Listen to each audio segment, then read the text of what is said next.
Hey there, spooky friends, and welcome to another episode of the Scaryish podcast. Woo. I'm Robin Grace, this is Adam Diaz. Hello. And I'm making hand gestures that you guys can't see. They can hear them. We are two people who come together and give you guys some fun, scary-ish topics. We've been doing this for like 5 years, and we still don't really... This is our 7th year. Oh, God, 7 years?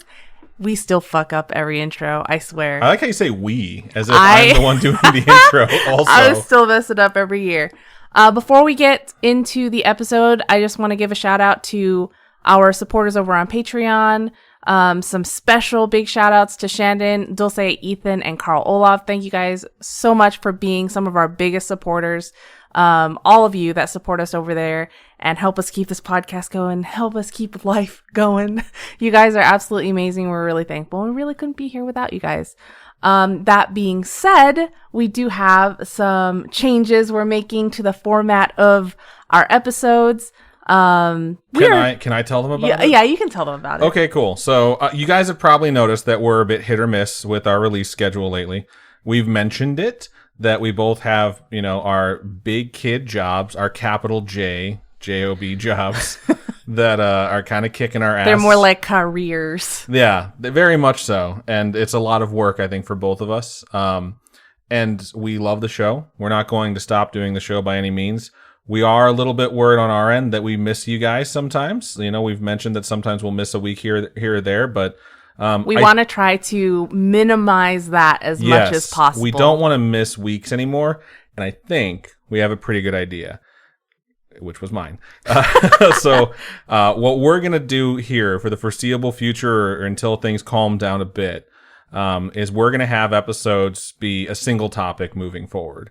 I'm going to be taking the topic this episode, and you guys can already see on the title that I'm going to be covering cold reading. And then next week, Robin will be doing a topic, and this does a few things for us. One, I tend to talk kind of quick, and this will encourage me to slow down a bit and wait for interaction from Robin. There's times in the editing room where I realized she was trying to say something or make a joke, and because I'm really reading from my script, I don't notice it. So this will be kind of more of a dialogue. I still do have a script. It's still probably longer than it needs to be.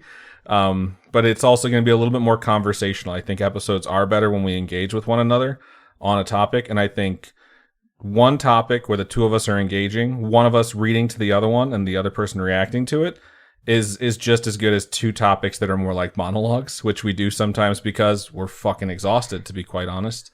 So we're going to go to a single topic per episode. And that way, Robin already started working on her script for next week. So when next week rolls around, it won't be so daunting to find a topic, do the research, write a script. We still are going to be having that steady cadence. Next week, I'll start working on my topic for 2 weeks from now. And we can hopefully not miss weeks anymore. And this will be a little bit easier on us. Maybe have a little bit longer topics than we normally do. We try and stick to 20, 30 minutes per topic. I usually fuck that up and go over because I talk too long. But yeah, I think that's really what we're focused on right now, is to try and get out more consistent releases and do single topic episodes. So that's the change. That's the programming note we have for you all today. So hopefully it does not disrupt your weekly lives. I think it's more of a disruption for you guys to not get an episode than to get a relatively shorter episode. Yeah. So, and honestly, I'm kind of excited for this first one because it's interesting to me. I'm excited too. He has told me nothing about his topic, so this is all new to me. I'm gonna try not to read while you're reading. She always tries to read out of my script. I'm gonna tell you folks a secret right now. I have 2 scripts. What? I have one that's on the screen, and I have one that's on my phone because there's certain details that I did not want Robin to read as I'm going through this episode.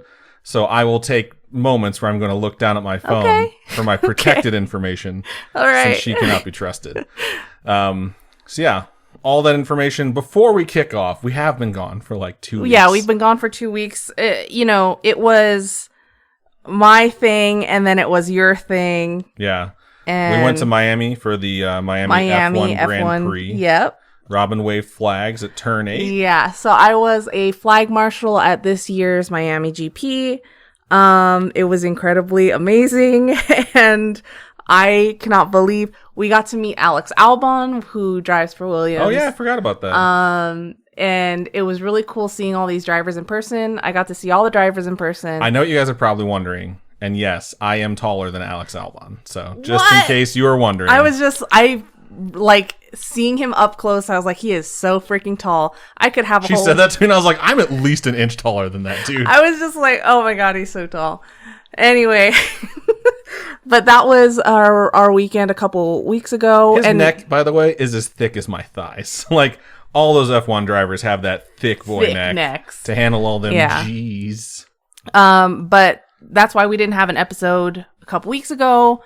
That was a long trip. It was like... It was longer by a day than we had intended. We missed our flight coming home, so that was a shit show. We were going to do an episode, but because we missed our flight, we couldn't get home till the next day, and then... We got home. This is not a joke. We landed at like 9:30 a.m. Yep. And then I had to find a quiet place in LAX, which is not a quiet airport. To do a conference, right? To do one of the most important meetings of my life, which when I got in there, they let me know I would be running the meeting. And I was under the impression they were bringing things to talk to me about, and instead it was just like, what do you have for us? And I had to be like, I was just added onto this meeting yesterday. I'm not sure what you folks are used to getting from me, but I can, probably do it. And I did an okay job, 7 out of 10 for being in LAX. And, it was just it was a hard day, man. Yeah. Tuesday was a hard day. We were driving home and he had his meeting and then he had to drop me off at work and then go home. Yeah. And I was like, during that drive, she was driving to her work so that I could try and work on my phone. And I was like canceling meetings with people because I couldn't take it in the car. She got to work. She had to change at work. We barely slept. And then I got home and I got to do like my second half of my Tuesday, which was just it didn't help that the puppy destroyed the house too. Oh man, we walked through the door. We had someone from Rover who was very nice and she took great care of our dogs. Rover is like Uber for people that watch dogs. Basically, you just find someone on there. And she was like, "Oh yeah, I can watch them for another day." When we got stuck, I got home and it's like I told the dogs when we left, like, we're gonna be back Monday, and it's like our corgi was just like, "You fucking lied." So she found a Reader's Digest. And she like ripped every page in that Reader's Digest to shreds. It looked like it had been put through a shredder and just sprinkled all over the house. So when I walked in, I was like, oh my fucking God. So I cleaned it, got to work, like went to use our bathroom at the other end of the house. And I was just like, something smells like shit. And she had gotten into our guest room, which she normally is not able to get into, found, I swear to God, another Reader's Digest. Did the same thing in a like 10x9 room and then took a giant shit on the floor. So I was just like, I can't fucking deal with this shit right now, man. Literally. Yeah, it was, I cleaned up the shit, but I left the Reader's Digest that was shredded in there for like another 2 days. Yeah, so it's been crazy. I just, it was an amazing weekend, turned into an not so amazing week. And then it was Adam's birthday and it was just a whole bunch of stuff.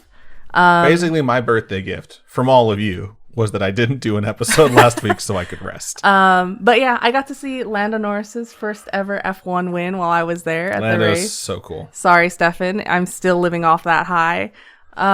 So hopefully you guys don't mind too much that we missed that week and that we had to miss another week because issues. Because of chaos. Yeah. So but we're back We're now. back, and Adam's going to tell us about this cool topic. I don't think I've actually ever heard too much about. I think I've talked to you about it just a little bit in passing based off my general interest that I have in the topic.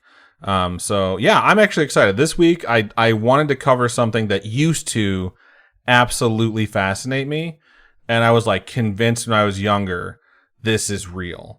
And it wasn't until I got older that I started to look a little bit closer at it and like peel back the layers on it to really understand what was going on here.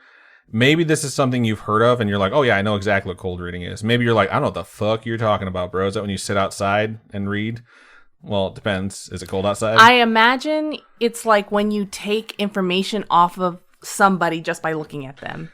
Well, I mean, you're not exactly wrong, but it's a very specific thing. Okay. Is it like Sherlock Holmes type shit? Not necessarily. Okay. But I wouldn't be surprised if a lot of the stuff that Sherlock did was related to this. Okay. I mean, realistically, Sherlock Holmes was an actual person. He was a fictional character by... Who wrote him? Holy shit. Arthur Conan Doyle. Yes, Arthur Conan Doyle.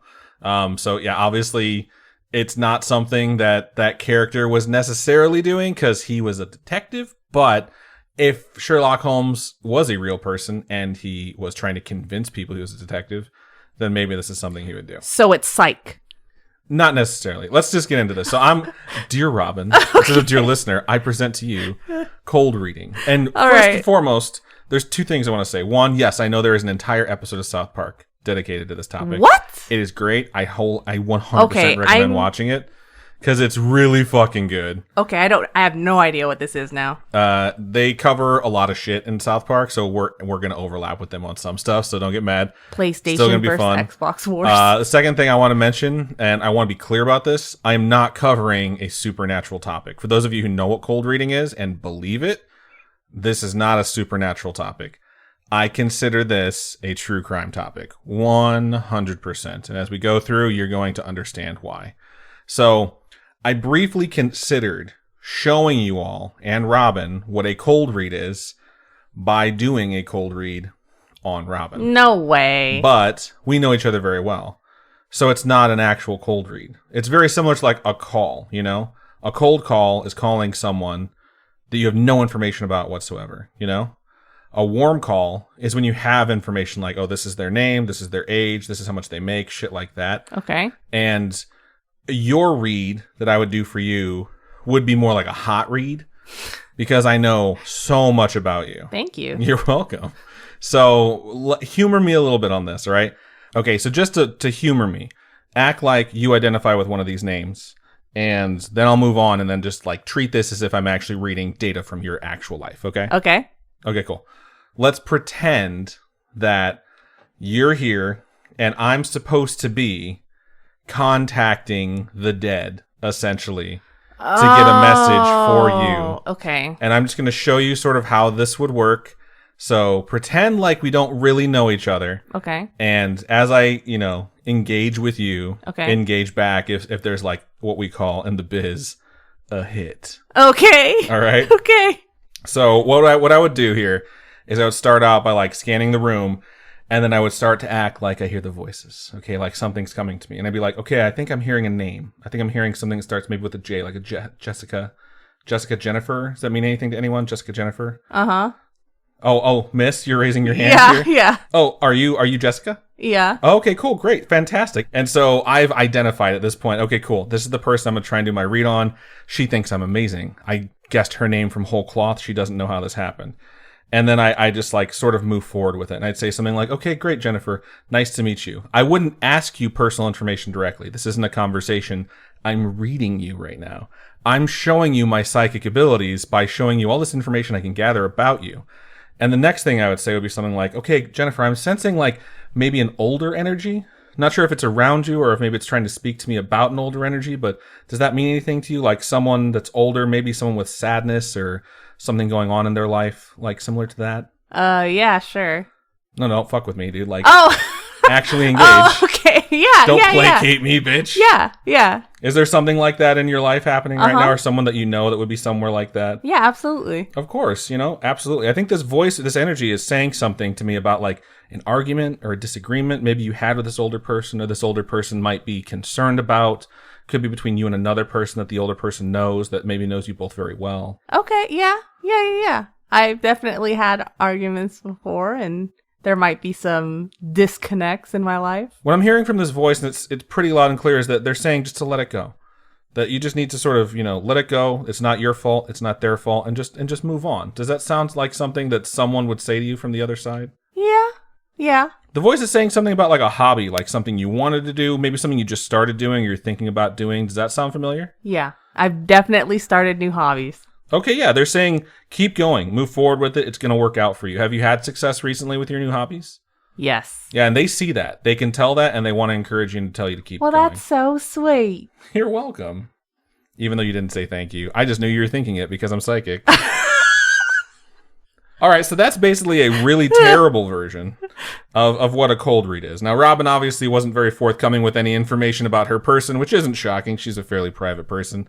But a cold read is essentially you trying to gather information by asking vague questions and sort of trying to make it somehow connect on a personal level to make people think that you have some sort of psychic abilities or the ability to listen to people who are dead. So maybe that worked, maybe that didn't, but it's a good example of kind of what a cold read is to start out. Now, I want to explain this, not just give you this shitty example, but cold reading is a technique used by various individuals like psychics, fortune tellers, mediums, TV personalities. I think they call them mentalists now. They had one guy on... There's the show called The Mentalist. They had one guy on Hard Knocks. I've never seen that show, so I don't know if he does that in that show. But there's a mentalist that came into like the New York Jets locker room during the Hard Knocks season where they covered them, who was doing all this shit to like all the people. And it's it's that guy who's like, I bet you I can get you to write this number or something like that. Yeah, that sort of shit. Like, that's what a mentalist is. Like, they use techniques like this for various different things as well. So it is essentially them presenting themselves as knowing a piece of knowledge that they absolutely don't know, and they are trying to get you to volunteer information. Now, you were a terrible volunteer because you didn't give us any specifics or any information, but as they ask questions and they dig deeper, they can get more out, and the more you give them, the more they build off of. So there's several people that are like pretty notable that have used techniques like this. Now, when I mentioned that when I was a kid, I was like super bought in to cold reading, I didn't even know that's what it was called. What I knew was there was a show on the Sci-Fi Channel called Crossing Over with John Edward. Okay. And I always thought it was John Edwards, but it turns out John Edward is his first and middle name. So it's John Edward. Okay. But he would essentially be standing in a room and it had like 3 bleachers set up, like multi-tiered bleachers. And it's like they were like in a semicircle around him. And he would start out by doing what I did, where he's like, I'm hearing a name or a word. Does this mean anything to anyone? So this technique is used in a bunch of different ways, but usually it's used in a large group of people, like on this TV show. You want to have around like 100 to 200 people. Like 200 is a really solid number to be doing this on. So you have like the big spectacle of it. You're not just doing a one-on-one read with someone who, I don't know, could not volunteer any like pertinent details. And most importantly, like you group them together and then like off you go. The reason that our session did not go well is because the most challenging version of a cold read is to be doing it on a single person as your audience rather than a bunch of people. Because with a single person, it's very limited. The 200 person audience, though, that's the good stuff. That's like guaranteed success because it's believed roughly just through statistics that every person knows on average about 175 people that you either know the name of, know details about, whether or not you know them, like personally, you'd consider them a friend. Okay. Like within your network, like you know someone who knows someone, like I know someone named Aaron because they're your coworker, you know? Never met them, couldn't put a face to a name, but I know that person's name is Aaron. Outside of that, I just mentioned him today. That's why Adam's like, he's on the tip of my tongue. Outside of that, I think I have a cousin named Aaron, and there's really no one else that I know specifically named Aaron. But it's a good example of how many people, if you branch out like that, you could say you quote unquote know, which is important because if you're asking these general questions out loud to 200 people, you're not actually asking 200 people. You're asking 35,000 people, but it's being told through the lens of the 200 people sitting in front of you. If that audience that you've gathered knows what you're doing, and they heard like, oh, there's a psychic that's doing reads for people, they're most likely there to witness or to have some sort of an experience themselves. So they're more open-minded. They're actually there because they're interested. They're not necessarily attending your thing because they're skeptical. It is possible you have a skeptic or a person that's just very closed off, but it's very likely they won't engage. You know, if they're in an audience of 200 people and you say a name out loud and they're like, ooh, that is my name, but I'm not going to say anything because I don't want the attention. They're just there to watch. There's going to be someone there who does want to engage and who is there specifically to do that. So after I've chosen my target, which isn't even really necessary if you're really good at this, you start off with your first technique. And the first technique is where the fun begins. So what is the first technique? So the first technique is called shotgunning. Now, bang, bang. You can imagine that shotguns, I mean, you just know this if you know anything about shotguns, but shotguns are not precise weapons. Like usually they shoot buckshot, birdshot, they scatter shot. I mean, even if you shoot a slug, they're still not precise. But usually when you're using a shotgun, it's like firing a lot of small projectiles. It doesn't go far, but it covers like a very wide area directly in front of it. And that's why it's called shotgunning, because you're basically asking a lot of questions rapid fire, and the questions you're asking cover a lot of ground. Okay. You know, something that's going to be applicable to a lot of people. So I started out very specific in my approach. And I'll go over what I did specifically. That way you guys kind of understand this. So I decided before we even sat down that my target was going to be adults relatively my age. So 30 plus, probably no older than 60. Particularly if I was actually doing this in a live studio audience or with a bunch of people outside or whatever, I would look for people without a partner. So like a person who looked like they were alone. So if I was calling out like, does this name mean anything to anyone? I'm most likely going to get several hits.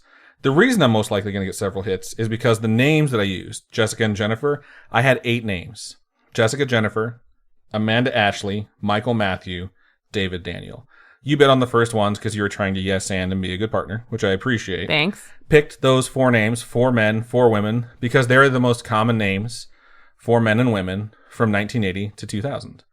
So, well, it's 2024, I mean. But I'm looking for people who are my age, who are around my age specifically. Okay. And the reason I'm doing that is because if they're in a room full of strangers, I'm looking for someone who's alone, that's not with a partner. There's multiple reasons to do that. One is that they're going to form a connection with the only person there that they trust, and that initial trust is going to come from the speaker. So they're going to trust me because they're alone. The second reason is if they're that age, my age, and they're alone, there's probably a reason for that. And any of the questions I'm about to ask is going to touch on that for sure. So it's like just when you start off with your audience, you're looking for something very, very specific.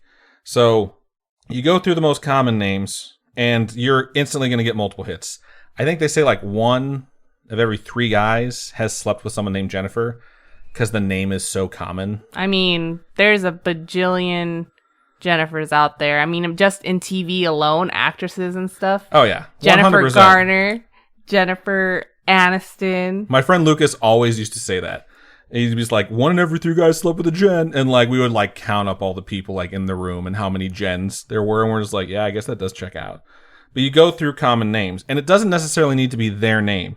It could be the name of a friend, a family member, an ex, or someone they're trying to talk to. So it's just like the opportunities are endless when you toss shit out like this.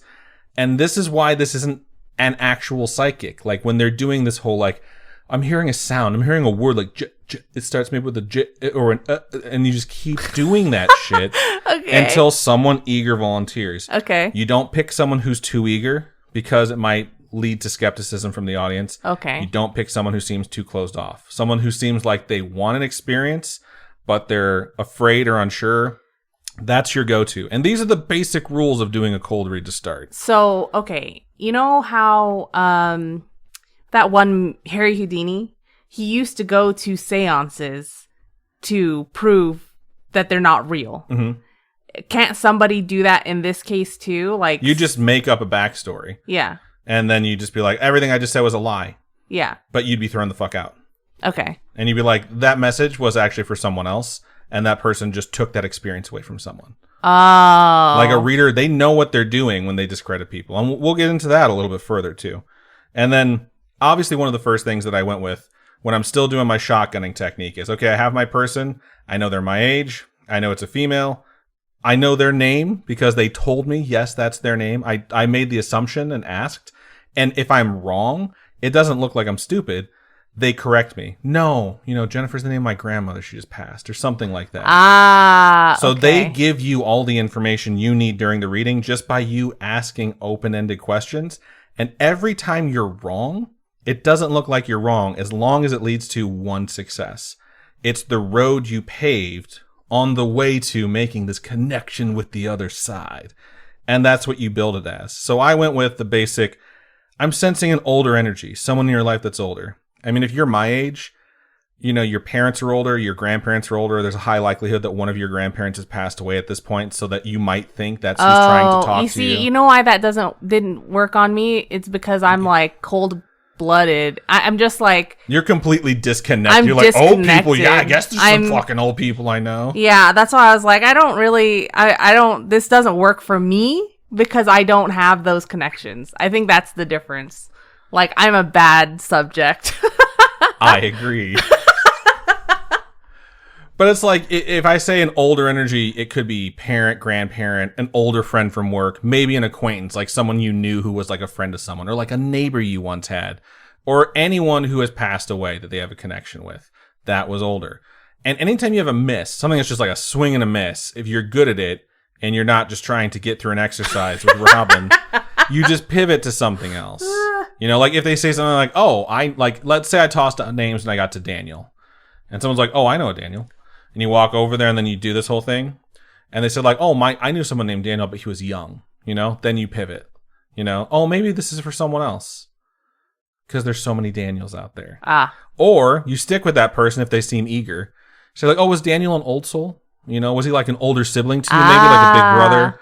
Maybe sometimes he lent like an ear, gave you helpful advice, and you just keep tossing out bullshit with like the context of like older, mature, blah, blah, blah, blah. And you eventually connect all those misses to a hit. And as soon as you get a hit, everything else seemed like a hit. Okay. And you just keep moving forward. I could also have gone away from the older energy thing if I didn't feel like doing that and just said something else like a generic trait. Like, say my person made it easy, and they said the whole, like, oh, yeah, Jessica was my grandmother, or Jennifer was my grandmother, or whatever. And they said, like, oh, she just passed. As soon as someone mentions death, it's a fucking jackpot. You just stick with that, and you just drive it home. You skip the whole, like, are they older, and you just move on to the next phase of shotgunning. The three general options that happen whenever these things are being done is they mention health, money, or love. They're saying something about a person with a red aura around them. Maybe not their entire body, but maybe a specific part, maybe something in pain. Doesn't matter. Okay. Could be anything. Disease, cancer, an injury, a bad back, irritable bowel syndrome, what the fuck ever. Someone in your life is going to have something going on. Doesn't necessarily mean the person that you're hearing from died of that. They might be like, oh, you know, my husband has a really bad injury. He just got at work. Then all of a sudden the message becomes, it's about your dead grandmother talking about your husband's injury. And you just customize your message to always be manipulating people. Or you go with the money thing. I can't make out what they're saying, but it sounds like they're saying something about the money. Don't worry about the money. Stop worrying about the money. Financial stress. Everyone's fucking worried about money. Even for rich people, is one of the most common forms of stress that human beings have. And it doesn't need to be specific to their bank balance. Like, oh, I have overdraft fees or some shit. It could mean something more generic, like, oh, I wanted a promotion, I didn't get it. Or there's a promotion coming up and I really want it. Or I just interviewed for a job and I don't know what to ask for my salary. Or I'm overworked and underpaid. Who the fuck isn't? Or there's an upcoming move or an upcoming expense that's going to be something that they're not exactly sure how they're going to pay. Okay. Maybe they just lost their job. Maybe none of that. And they're like, oh, I don't know anything about money. Like, we're planning a vacation. It's like, did that vacation cost a lot of money? Did you think of other vacations that you wanted to go on but you couldn't afford? You know, just always moving forward. Money always hits. Or love. It sounds like they're saying something about a love, like a missing love, a new love, a lost love. I just covered all of them. And it seems like, ooh, he's getting really close. Like, he's really listening to these spirits. Could be a person that had a breakup, a long lost love, an ex that's been sliding into their DMs recently, a person they've always longed for. Is that what they call it these days? Marriage problems. It doesn't matter. They're going to tell you. They're going to confirm. And if they don't confirm, someone else might be like, ooh, I knew a Daniel and I hate my husband, you know? And they you just shift over to that person instead. But most people that are there to do this are open. They know they're going to be sharing this information. And once you've collected the target and they've given you the info, after you shotgun them in the face a couple of times, you move into phase 2. Phase 2 is called Barnum Statements. Literally named after P.T. Barnum, the greatest showman himself. Okay. Barnum Statements is where you take the connection that you've made with a person through these shotgun statements and the information you've gathered, and you ask questions that sound like you are asking them specific stuff, like you know them. Okay. But you're really just asking them things that are general to most people across the board. I will now tell you what my Barnum Statement was. Okay. Because I've forgotten, and it's on my phone. Mine was, the voice, this energy is saying something about an argument, a disagreement you've had, whether it's with this older person or someone the older person would be concerned about. Because all families fight. Even if it's not a family, even if it's a friend, it doesn't necessarily need to mean those two people are connected. It could be you had an argument with someone and your friend that's no longer with us is concerned about how you've reacted to that argument. Ah, okay. Robin doesn't care. Everyone else is wrong. So she obviously doesn't have arguments. Other people are just wrong. Well, I do declare that is the greatest show. I hate you so much. But what if I didn't go with something like conflict? Because sometimes people are uncomfortable talking about conflict, especially if it's family related. Facts. We could go with something like insecurity, you know? It ties to what they've told us to start with, especially... Tell me about my lopsided boobs. I hate you so much. Yeah, your grandma is telling you lopsided boobs are just a thing. Like, you're fine. Don't worry about it.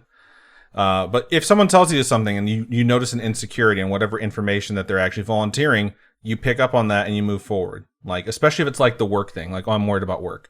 It's like, oh, I'm hearing that you know your worth, but you're struggling to make others see it in a professional capacity. Like, duh, that's everyone with a job. That seems like so much dialogue, though. Like, so many words to say when you're trying to just pick and choose, like, that's the point. Small things. You keep saying things until you get a hit. That's why you're just rapid fire spitting nonsense at these people. Or something like, oh, you're worried your hard work will go unnoticed. I'm hearing that you're worried that something like that's happened in the past where you didn't get credit for something that you were working really hard on. Everyone has that fucking story. Someone took credit for something that you worked hard on. I'm hearing you have plans, like something you're hoping to achieve or maybe something you're hoping to experience, and the money thing is holding you back. Everyone has things they need or want, and the primary thing holding them back is money. Yeah. Like, I need a bookshelf on my wall. Guess what? They're too fucking expensive. So my books are in fucking crates in the fucking shed. Like, everyone has stuff that they need or want. During the Barnum statements, you allow more information to come out because you're asking what seem to be more specific questions. And because they seem that way, you get more specific answers. So it seems like you're hearing these things, but they're really being told by the person that's being read. And the audience hears them coming out, and they just are just amazed and baffled at how good you're doing and how much you're hearing from this spirit. So you're really just hoping that you're lucky enough to get somebody who wants to spill their guts and give you all the info. That's why you bring people in that know you're speaking to the dead. Because people who don't believe in it roll their eyes. They're not going to waste their fucking time. People who do believe that this is happening will show up and want to talk to someone. And that urgency, that need for closure, is something that you are there to exploit specifically. And once you're done with your Barnum statements and something comes out and you realize whatever the thing is that they really need to hear, whatever the thing is that they're listening for from this person from the other side, that they're willing to talk to a stranger about what's going on in their life, you give them catharsis in some way, shape, or form. Even though you're a complete stranger, it seems like you form some sort of genuine connection to the person that they really want to talk to.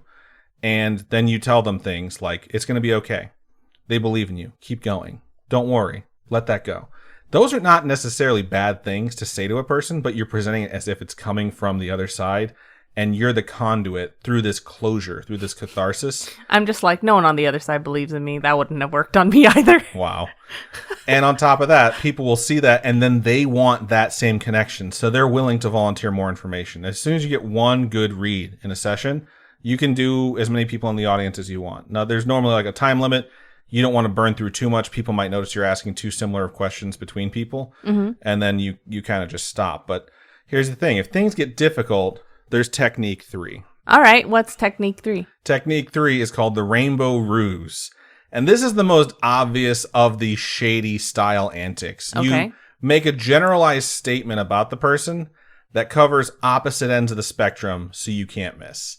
So shit like, you're normally a happy person, I'm hearing, but there are times where you often find yourself upset. Which everybody is. Exactly. And it's, if you've ever been upset or you have ever been happy, this applies to you. Or you're compassionate towards friends and family, obviously, but you also worry that it's being taken advantage of. Everyone's had a point where they've either were they're being taken advantage of or they were.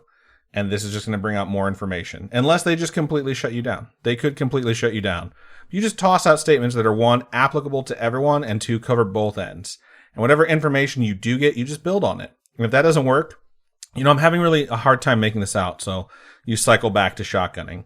Like, oh, I might be hearing a different voice. I think it's actually coming from... So it's like, it's not necessarily just like step 1, step 2, step 3. It's like you kind of go around full circle. Gather or it's information, like, drill down, make your connection, restart. Finish it out. If it doesn't work, cycle back. I think I'm hearing something from over here. It's actually from over here. And then you just move on from that person. It didn't work. I wasn't hearing the right thing from you. I think that we got our lines crossed, and you just move on to the next person until you get something. And that's what a cold read is. You don't know anything about these people, but through generalized statements, you can make it seem like you know them so well you must have talked to a dead relative. And you can pretend, right? Because then you just tell them, like, it's not perfect. It's not an exact science. It's what they're telling me. I'm going to give you a lot of the steps now for when things aren't going well. Okay. So the thing you have to note is that most cold reads are not actually cold reads. Like how I mentioned, like you gather up your audience or whatever. Yeah. Like that's something you do, but studio shows, like things that are televised like this, They are not just letting you sit there for 30 to 60 minutes while you wait for the guy to come out and read you. Okay, there's this. I'm gonna throw out what I think. Okay, you all mingle in the beginning. They have people planted out there to talk to all these different people and get information from like all these people, right? So the plants happen if it's not a televised set. Okay. If it's like outside in like some venue, the plants happen. Some of those people leave and they talk to whoever the reader is on their way out. This is the thing. This is what's beneficial whether or not you are doing plants or if you're in a studio where you just have microphones set up in the studio. Oh my Lord, you have Lord, people have listening mercy. to everything people talk about for 30 to 60 minutes. You don't want to leave them waiting too long because then they'll get upset. And if they're upset, there's a barrier between you and them and their skepticism. Like, they've what the closed fuck took them off so long? Yeah. But you want them to get excited about the experience they're about to have to the point where they're talking to strangers about their experiences. And then you can get an idea like, okay, if you have 3 sections of bleachers, you know, it's like the middle one is hot. Those people are all fucking talking to each other. Someone there wants an experience. Most importantly, you just get generalized information. Someone's grandfather died. Someone wants to talk to their son who passed away.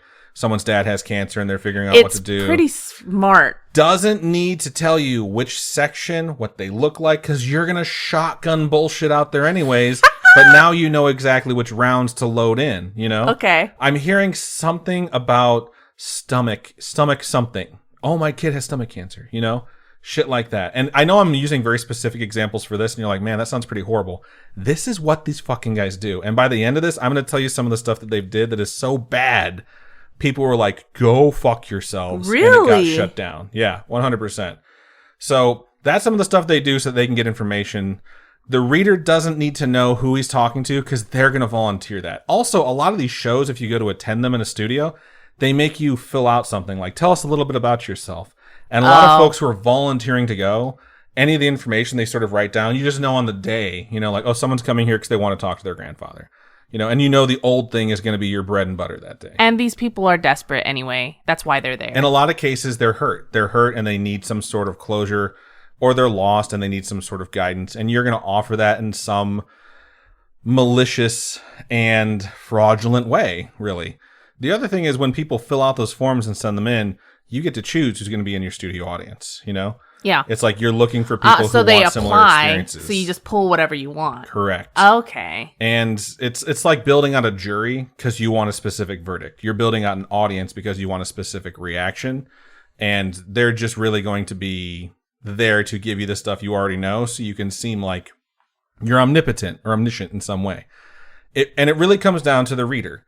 You know, like if they have charisma and the audience is brought in and they can coax people into telling their own story, you know, like get the read, find your person, encourage them to talk about themselves. It gives them all the information they want. And the more that comes out during that story, the more details they're giving out. And sometimes it gets emotional. You remember 2 or 3 details. You walk through the steps, the Barnum steps. You start to get to the point where you're going to give them their closure. And then you just retell them things they've already told you in different words. And it sounds like they have this revelation and this piece of closure that came from the other side.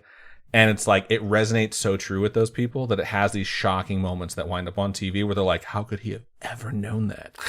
Also, TV shows, they edit out the parts where the person gets told stuff. What? Like, it just sounds like they're like, oh, they're saying the name Stanley, you know? And it's like, he could have just been told the person's name was Stan. But they'll edit that shit out so it doesn't look like he's full of shit. Oh. So anytime you get information from someone, if you have a good editor, they just make it seem like you knew that information. And if people are being difficult or skeptical or rude in any way, you move on or you have them removed. And if you have them removed and it's like disruptive where someone's like yelling at you, you tell the folks there that's like, hey, they're really blocking this energy right now.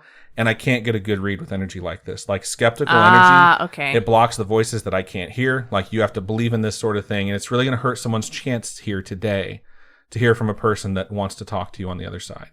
So all of a sudden, that person's the bad guy, not you. That's crazy. That person's taking away your dead relative. So you're happy they just got thrown out. And now we're going to start over again.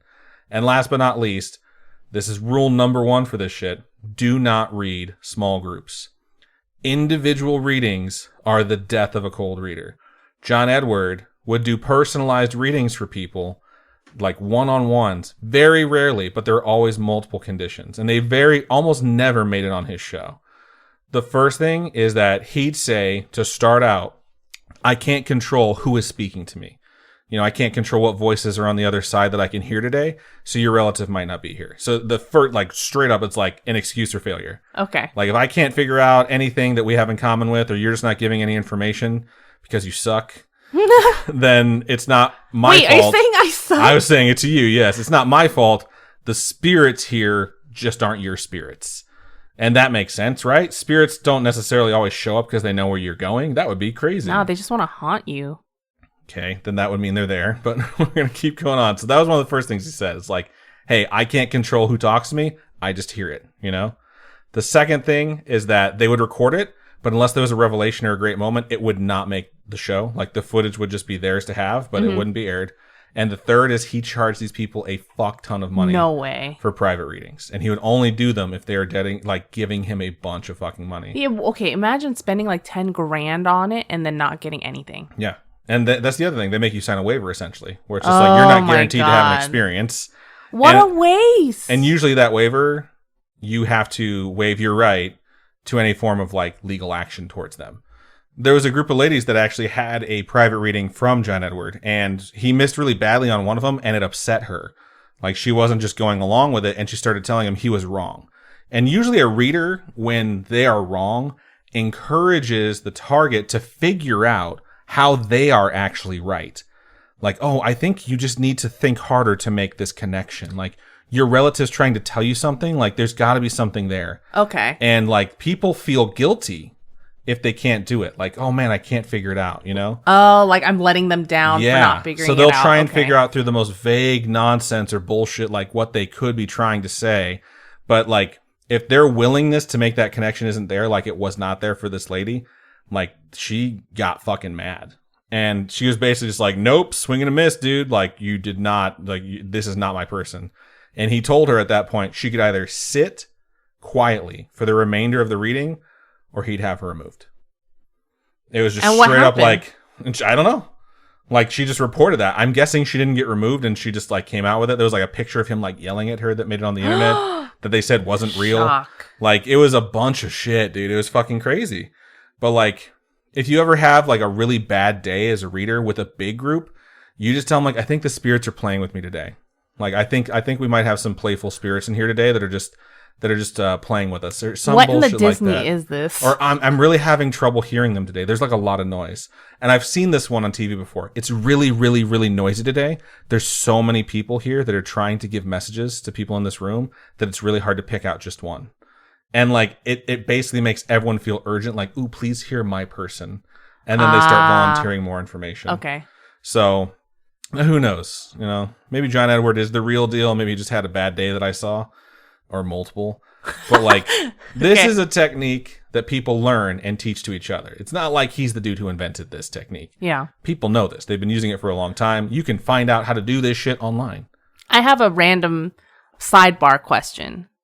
So, you know how some magicians will do that thing where they can guess what letter you're going to choose or what number you're going to choose? I'm aware that this exists, yes. How do they do that? That's a completely different thing. I have no idea. It has nothing to do with, like... I don't know how they get the rabbit out of the hat either. No.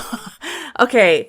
There used to be a... I know what you're talking about. I know the trick. I'm just telling you, I have no idea. I want to know how that works. Hang on, let me show you something. Because it's a mentalist. No, I'm not going to watch you move your thumb, you stupid... Oh, I disconnected the top of my thumb for all those who are listening. Wait, hang on. That was my forefinger and my thumb. I've combined my forefinger and my thumb. No, it's just... It's crazy when I watch those stupid, like, reels or stuff like that, where it's like... They can guess what I'm thinking. I'm not unmasking the magician here. That's literally what I'm thinking. Like we're always just like go up to the screen and choose the thing, and then it goes to what you fucking. I don't know how it works. I'm exposing the fake psychics. I'm not revealing the magician's secret because the thing about magicians is, you know it's a show. Oh, they're fucking wizards and warlocks. No, you know it's a show. Like they're not trying to pretend like they have actual magical powers.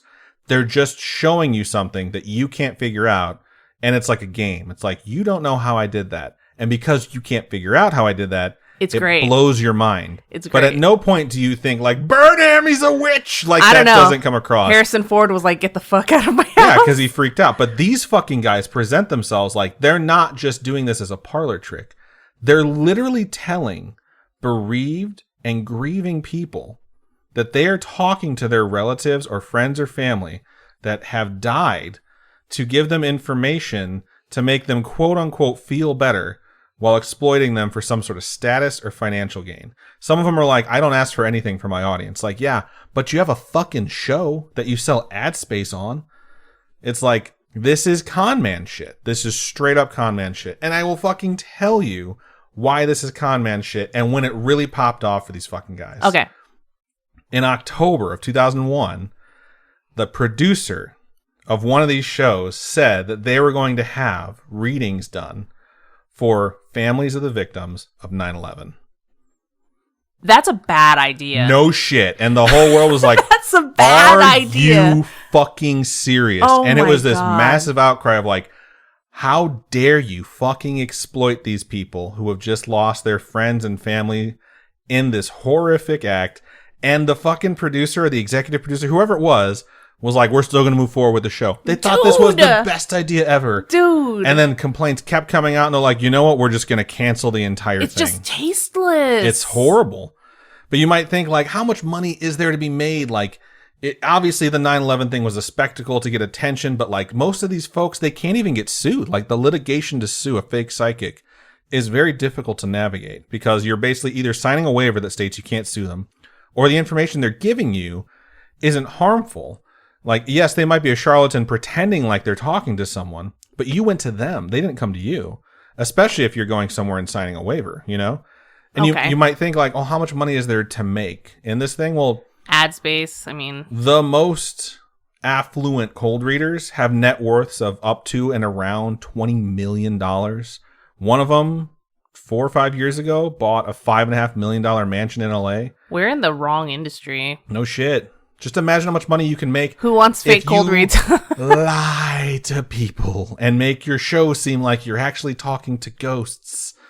This is why I fucking hate Zach Bagels too, except he's not as good of a showman at this.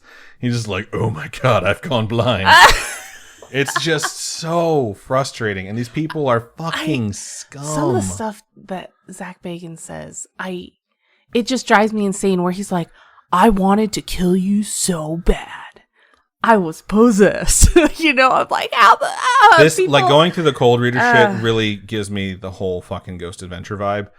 And like, it's a lot of money. There's a lot of money to be made in taking advantage of people who need closure and really sincerely miss someone who has passed away. And it is also one of the most disgusting things you can do to another human being. Can they get me in contact with my dog? Which one? The only one that's passed away, bro. I don't know if you had dogs when you were younger. No, my parents do not like animals. Why do you have to bring up the dog at this moment? I've already talked about this dog so much today. Anyways, like I said at the beginning of this topic, this is not a supernatural topic. This was true crime. And now at least you have a bit of a guide to look out for shit like this if you see this happening. Or if you see a TV show, you'll be like, let's see if he employs these techniques. Or you can go to one of these shows and be like, shotgunning, and they'll be like, get him the fuck out of here. But that, my spooky friends, is cold reading. Nice. I think that was really fun and really cool. Very the unique first part would topic. have been really fun if you would have like you know what, given us more I details, but I'm just a bad subject because I'm very bad with human connection. I just don't. can confirm. Yeah, this is Maybe the next spooky con we have, if we do have one again in the future, like I'll gather everyone up for a cold read session and we'll see how accurate I can get just through doing this. That would be pretty fun to do. But yeah, that is everything for this episode 291. If you my goodness. If you have a story you'd like to share with us, doesn't have to be about cold reading, but anything supernatural, spiritual, coincidental, true crime, extraterrestrial, or coincidental, I think I said that one twice, feel free to email storytime@scaryish.com or go to our website, scaryish.com, and click on Contact Us. Fill out that form. It does come directly to us, and we read those stories. We call them homegrown horrors. We read them on our episodes dedicated to that called Storytime, which are 100% dedicated to listener-submitted stories. So please feel free to reach out to us and share with us should you choose. Robin, for folks who'd like to donate to us, how can they do so? You can go to patreon.com/Scaryish podcast and be one of those supporters like we talked about earlier in this episode. We really couldn't be here without you guys. I'm a little behind on rewards. I'm trying to come up with another design to send out additionally with the sticker I already have prepared. And I think that's why I'm behind on the season. I think I'm going to combine 2 seasons so you guys will get a package with a little bit more stuff in it for those Badge of Honor rewards and above. And then we also have a coffee, ko-fi.com/Scaryish podcast. Those are one-time donations. And we really couldn't be here without all of your support and everybody who's helped us get this far. Like, we genuinely could not be here without you. So we're really thankful to everybody who's donated and supported the show, shared us with your friends, shared us with your followers on social media, things like that. It helps a lot. Indeed it does. So thank you to everyone who listens. We appreciate you. Hopefully you enjoyed this episode, and we look forward to having another episode next week. So that's everything we got. Robin, go ahead and sign us out. Keep on creeping on. We'll talk to you guys later. Bye-bye.